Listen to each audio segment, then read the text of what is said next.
Why are you so spicy today? All right, so I just realized that I haven't made Kaiser a video. I think it's because I had Kaiser and Carson start on the same day, so sometimes I just kind of like intertwine them. Anyway, he's extra flamboyant today, so naturally that's, of course, when I decided that I need to make a video. So I like working with him, mostly because he challenges me because his husky just is perpetually showing, right? Like he's just got that spice to him. And I found that what works for him is letting him think that everything is his idea. If I try to tell him no too many times or fight with him or like whatever, that's usually when he starts to protest and get spunky. So lots of free shaping where I'm just kind of like helping him find his advantage so that he thinks that he totally brought on the reward and all of that stuff, and then, whatever. So I'll let that work to my advantage by having him think that he's deciding things. So the first thing we started with was markers. Markers are a word that marks a moment in time that I like something, it's going to, for him, announce the arrival of food. So that way, the thing that he's doing when he hears the marker, once an association is created, that behavior will take on the good feeling of receiving the reinforcer, so that he will be more likely to do those things in the future. So I have a couple different markers, yes, good, okay. Those are going to have different meanings as far as what I'm looking for when he's doing the behavior. So yes, the main thing for that is I like what you did, come take something from him. I want that reward event to be fun and lots of movement. I'm usually going to have him like chase after my hand to try to catch after the food. We're going to tap into that food or prey drive to up its value. The criteria, or like the I don't know the word I want to use, like he doesn't have to do anything past hearing the marker. I don't know the word I want to use, it's right on the tip of my tongue. Like the bar is pretty low, like that's not the word I want to use. If I tell him to Kaiser sit and he does it, yes, all he needs to do is come take that reinforcer. He no longer has to remain in that sit. So if I tell him sit and I say yes and he gets up, I'm not going to tell him no for getting up. Versus good, if I tell him to sit, he's doing it good, I'm implying that I want you to continue to do that. This one was harder for him, so that's where the bigger learning curve has happened for him. Good. So again, like I want it to be his idea. Good. Good. So in the beginning, it's like good treat, good treat, good treat. And then I start adding in good, those movements. Like, wow, such a good boy. I'm going to no. Oh my gosh, what was that? Too much. I want to neutralize my movements. Good. The spice is alive today. No. Sit. Good. Okay. So like right there, I'm gonna withhold reinforcement because he broke it. Like this is his challenge, right? Like he wants to just be doing stuff and be interacting with his environment. Kaiser, sit. Good. Go backwards. Good. Restart that behavior. Movement. Good. Boy, back into that sit. Good. Oh, the smart is you can't even keep your toes straight. Good. So like things like reaching into my pocket, all of those things, I don't want that to trigger him thinking that he's gonna get food. Good.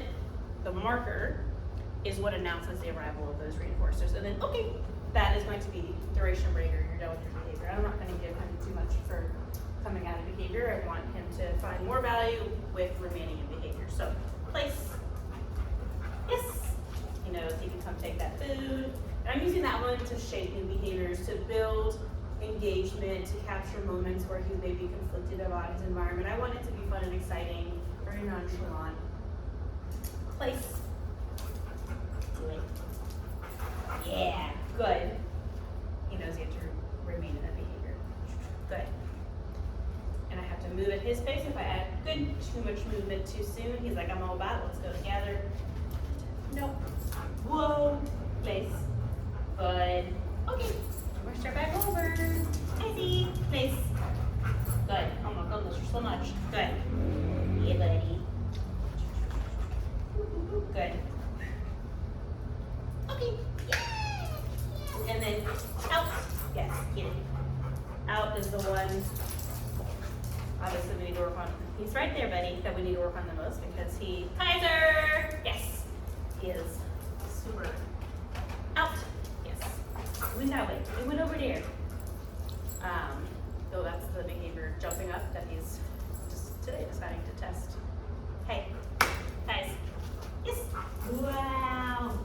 So good. Wow. Eat it. Oh, there are mirrors. They're everywhere. Whoa. Sit.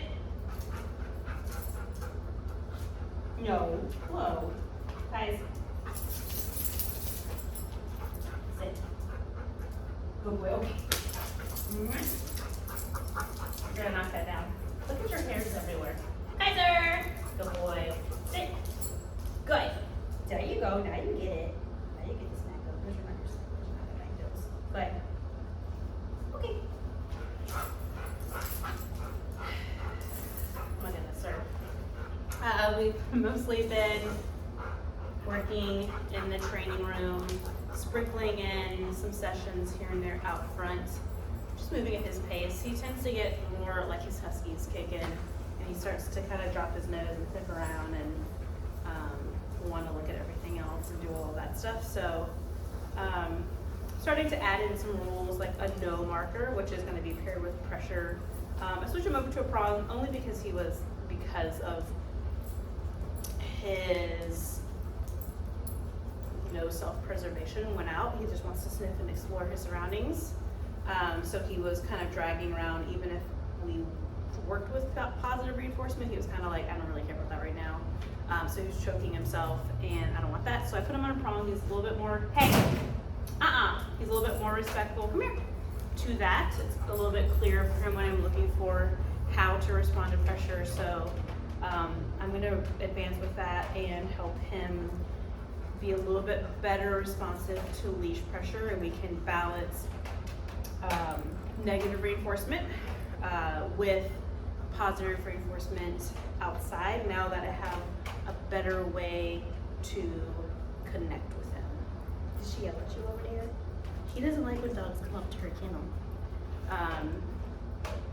If you have any questions, let me know. That was kind of all over the place just because he likes the animation. Otherwise I lose him because he's a husky mix.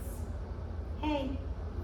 And I've been putting like ointment on his nose. I know you brought some stuff, but I just been, when he comes over with me, I put a little bit of ointment on his nose just to get a little crusty here and there.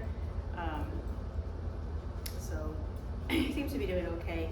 He gets the Furminator every couple of days, and it's still, the hairs is everywhere. It's never gonna end, is it? No. All right, I know, I'm dragging this out. If you have any questions, just let me know. Say bye.